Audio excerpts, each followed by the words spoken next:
नमस्कार। आप देख रहे हैं टुडेज वर्ल्ड। मैं हूं हरिशंकर। आज जो खबर हम आपके सामने लेकर आए हैं वो सिर्फ एक एनकाउंटर की नहीं है। ये कहानी है उस पलटवार की, उस प्रतिशोध की, जो भारत ने एक खौफनाक आतंकी हमले के बाद लिया है। आज ही के दिन भारतीय सेना ने ऑपरेशन महादेव लॉन्च किया। 3 आतंकवादियों को श्रीनगर के पास के जंगलों में ढेर कर दिया गया। इनमें सबसे बड़ा नाम था सुलेमान शाह, वही आतंकी जो 22 अप्रैल 2025 को हुए पहलगाम आतंकवादी हमले का मास्टरमाइंड था। और यह सिर्फ कोई आतंकी नहीं था, यह पाकिस्तान आर्मी की एलीट यूनिट का एक कमांडो था। जी हां, एक वर्दीधारी पाकिस्तानी कमांडो जो अब आतंकवादी बनकर भारतीय जमीन पर निर्दोषों का खून बहा रहा था।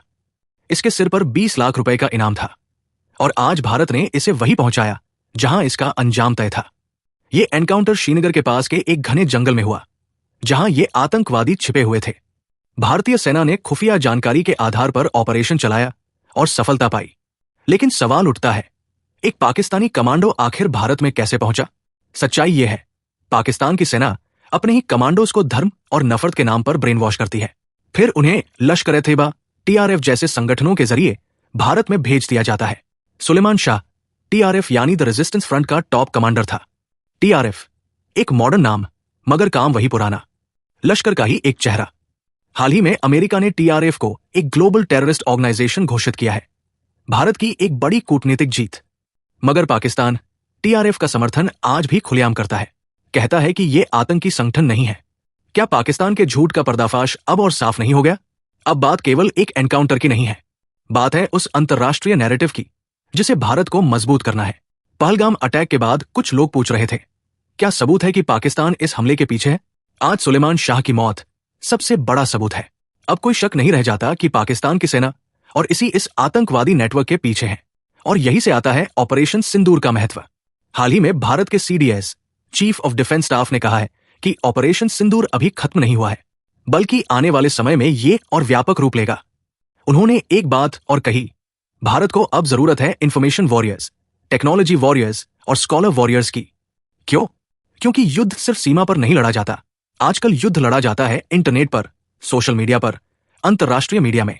जब पाकिस्तान अपने आतंकियों को शहीद बताता है और दुनिया चुप रहती है, तो जिम्मेदारी हमारी बनती है कि हम सच दुनिया के सामने रखें। India stands with truth. हम किसी देश में आतंकवादी नहीं भेजते, हम धर्म के नाम पर खून खराबा नहीं करते। मगर पाकिस्तान ये काम दशकों से करता आया है। वही छुपा था ओसामा बिन लादेन, वहीं से निकलते हैं हाफिज सईद, मसूद अजहर और आज का सुलेमान शाह। अब एक और सवाल उठता है, क्या ऐसे देश के साथ भारत क्रिकेट खेल सकता है? क्या आतंक और स्पोर्ट्स एक साथ चल सकते हैं? जब एक तरफ पाकिस्तान का कमांडो भारत में मारा जाता है और दूसरी तरफ हम एशिया कप में उसी पाकिस्तान से मैच खेलते हैं, तो दुनिया में गलत मैसेज जाता है। दुनिया समझती है शायद भारत इस समस्या को गंभीरता से नहीं ले रहा, लेकिन इस बार कुछ बदला है।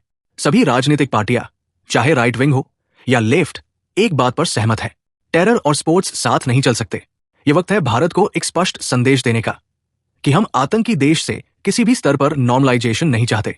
ऑपरेशन महादेव हो या ऑपरेशन सिंदूर, भारत अब सिर्फ बॉर्डर पर नहीं लड़ रहा, भारत अब लड़ रहा है नैरेटिव की लड़ाई।